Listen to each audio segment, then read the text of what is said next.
Are you looking to sharpen your budgeting skills? You're in the right place. Welcome to the Budget Couple Podcast, where we talk about life, family, and how to afford it. And now, the Budget Couple themselves, Nate and Danielle.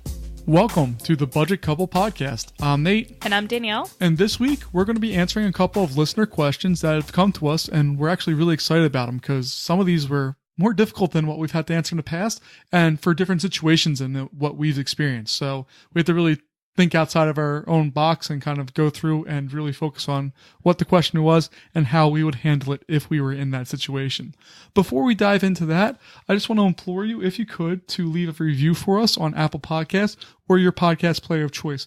It really helps bring more people to the show, and we really appreciate it. And now we're going to get started.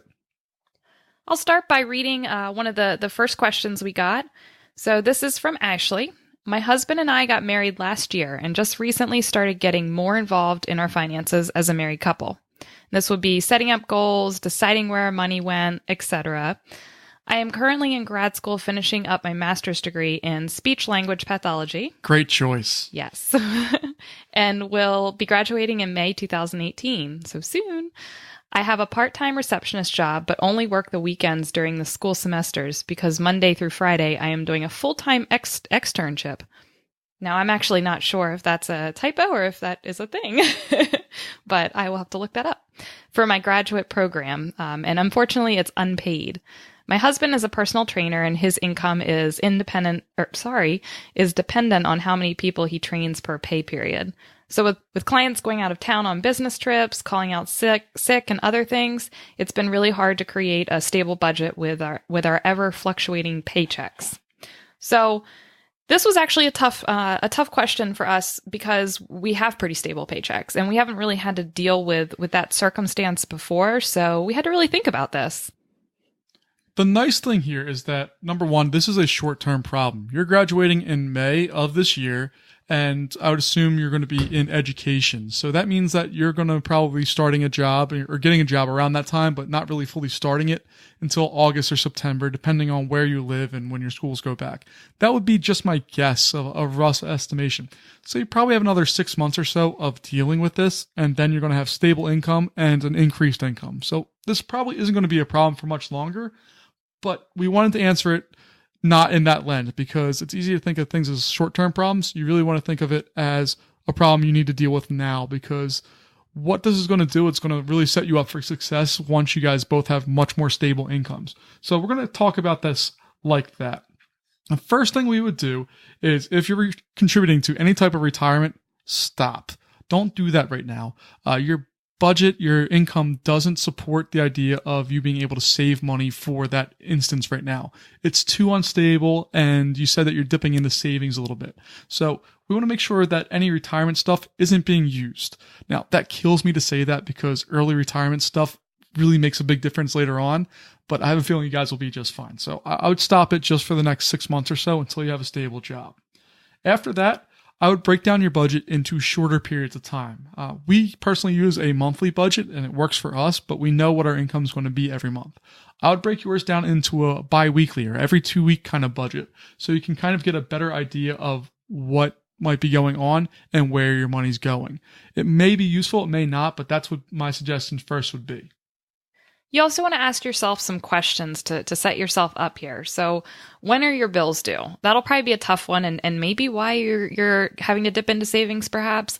If your bills are monthly, which most of the time they are, and you have these biweekly pay periods that are fluctuating, it's really hard to plan out how much money you're going to have to pay for those bills. So again, start with that biweekly budget, but then also map out maybe on a calendar when all your bills are due. We talked about this during a previous podcast, but you can actually get your due dates to line up a bit. So if it's worth it, give your credit card company, your electric company, whatever, a call and see if they can align your bills better. But besides that, map all those bills out and see when they land within your biweekly budget. So maybe that means you have to set aside $50 per pay period, per budget, basically, to save up for a $100 bill at the end of the month or something like that. So think through when your bills are due and how that will work with a biweekly budget. And then really think through bare bones what do you need to spend? So this is your first big challenge. Look through it and figure out what the essentials are. What do you need to live? Nothing discretionary at all, just what you need to live. Right. That's like rent or mortgage, food, utilities, and car if you have anything like that because you need to get around. But past there, you don't need a lot to have to live. Everything else starts to become discretionary past that point. So figure out what that amount is, and then figure out what your worst month has been. So if this fluctuation has been going on for a while, maybe look back over the past 3 months, 6 months, maybe even a year, and see what your worst month has been or your worst biweekly period has been, and use that as your baseline. So it's probably, hopefully, not going to get worse than that. So make sure you have enough with that baseline to cover those essentials. If you have that, then it's really a matter of building up from there. So the more you get above that baseline, figure out, maybe make a priority list of where you put that extra money. So say, all right, we're getting $100 extra this pay period. We want to put it towards building up an emergency fund or making that repair on the car. Or maybe, you put it towards going out that month or something. But basically, it's just a matter of making sure you have enough for the essentials with that baseline pay and then building it up from there depending on how much extra you get. Right. Those little decisions really add up. When you're cutting it close with your budget, the decision to go out and have a cheeseburger, which is what my option always is to do, versus maybe getting a car repair. When you start lining up the importance of those things, the cheeseburger goes way down on the list of importance. So it's really important that you make the decisions and prioritize where you want to put extra money if you have it. Now, I would really want to take a look and make sure that if you're coming out behind on your worst months, where can you cut back if you have any room left to cut back on? Because if you can find just a little bit of space, a little bit of breathing room, this whole problem becomes a lot more workable very quickly. It's going to still be complicated and still going to be annoying to go through and have a fluctuating budget. But if you know on your worst month ever that you still have all your bills paid, you're in really good shape. And it's much better feeling. It's much more calming. And the problem of fluctuation goes away a little bit. Even if you're just breaking even and that's what ends up happening, at least for you guys, it is a short-term issue. So the good thing is you'll set yourself up with a kind of a bare bones budget. You'll learn to work on that budget and really have to stick to it. And that'll be a good lesson.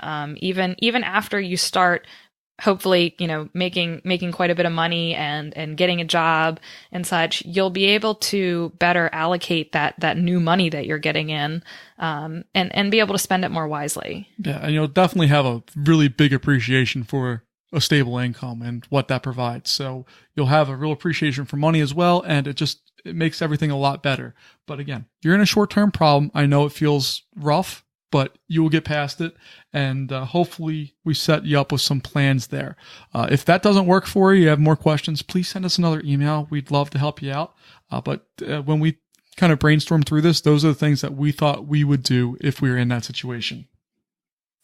Thanks again. And we are going to move on to another email that we got.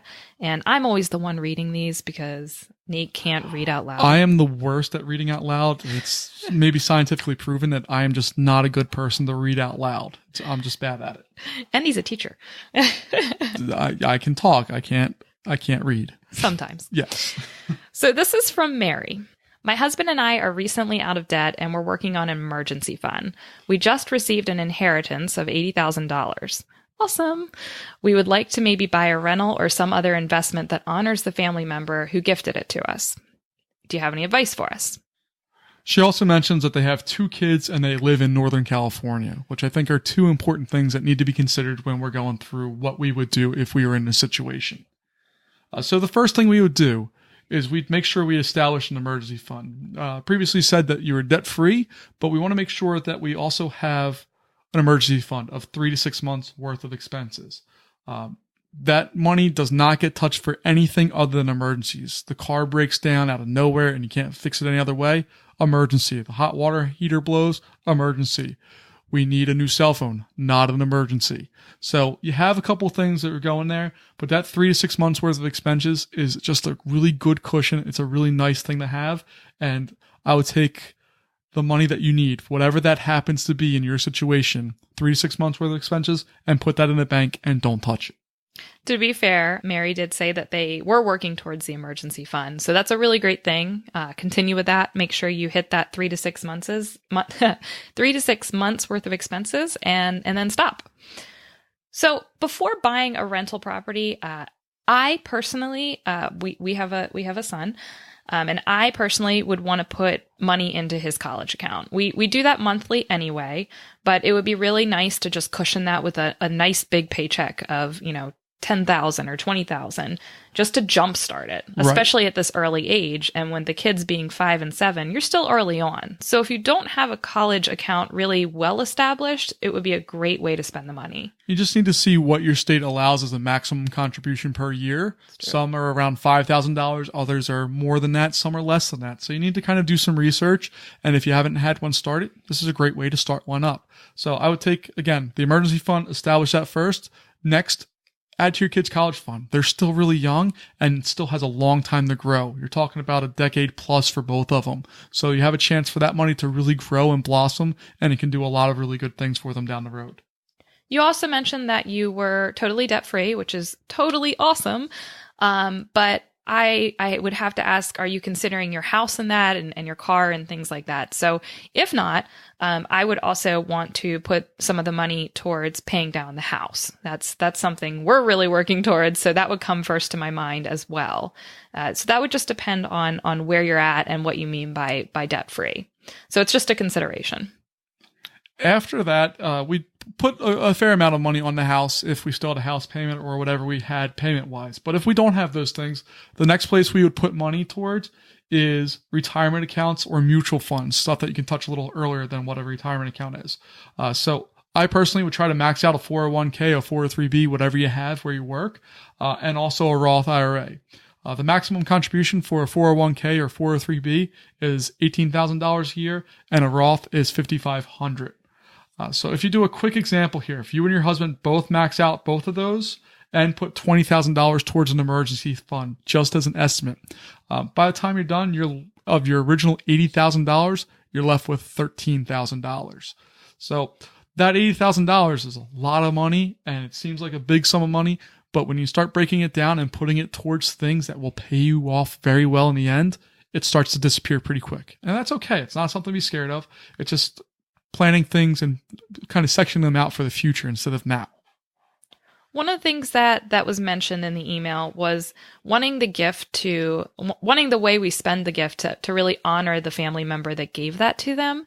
And that stood out to us. That's pretty personal, and we don't know the full situation, but. And I think that also means that you're coming at it from a good angle. You really want this money and you appreciate this money, but you wanted to make sure that it had an impact on your life or somebody else's life the way it had on yours. And I think that's really awesome. Yeah, absolutely. It's coming at it, with an open heart and wanting to do right by them. So just a little note on this. It doesn't necessarily have to be that you buy something with it, or there's some meaningful, tie to what you get with it.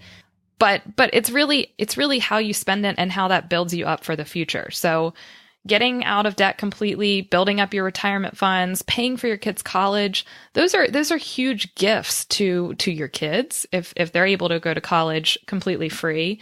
And if you build up your wealth over time, you're going to be in a much better position later on in life to give a similar gift to someone else. Right. And I think that's kind of a way to honor somebody, is to pass along that gift and keep that gift kind of rolling. Because you got a gift of the $80,000. If you plan and do everything right, you can give a gift similarly larger. We don't know, but you can do a lot of really cool things with it. And I think that's a really cool way to honor somebody who did something similar for you. Since you did talk about a rental, we wanted to comment on that a little bit. And, I actually have some interest in real estate. I think it would be really cool to get into someday, way in the future, when I don't have a full-time job and a kid. And we have a lot more money. Exactly.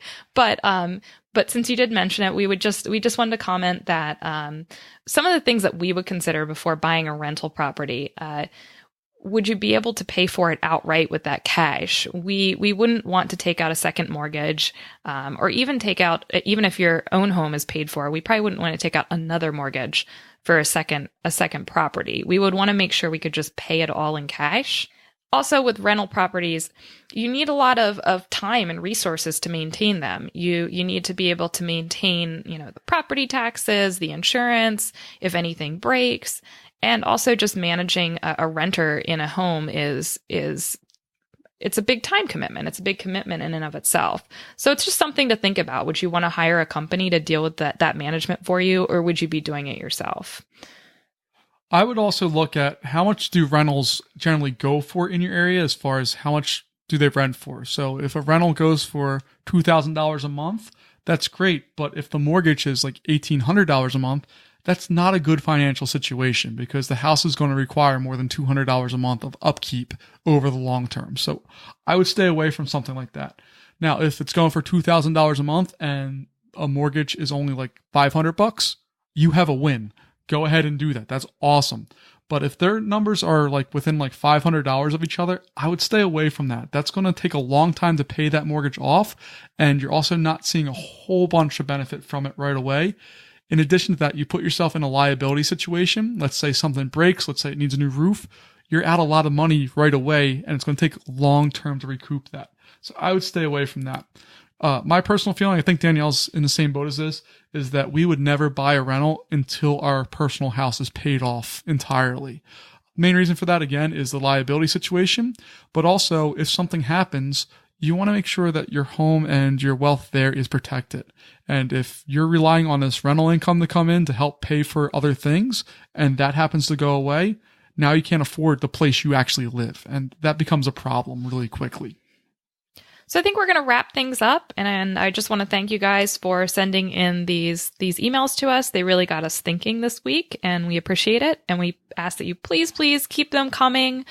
We would love to have more content from you guys and really enjoy hearing from you. Yeah. Thanks again, guys, so much. We'll see you in another 2 weeks, and we'll be back, and we'll see you then. All right. Thanks so much. Bye-bye. Bye.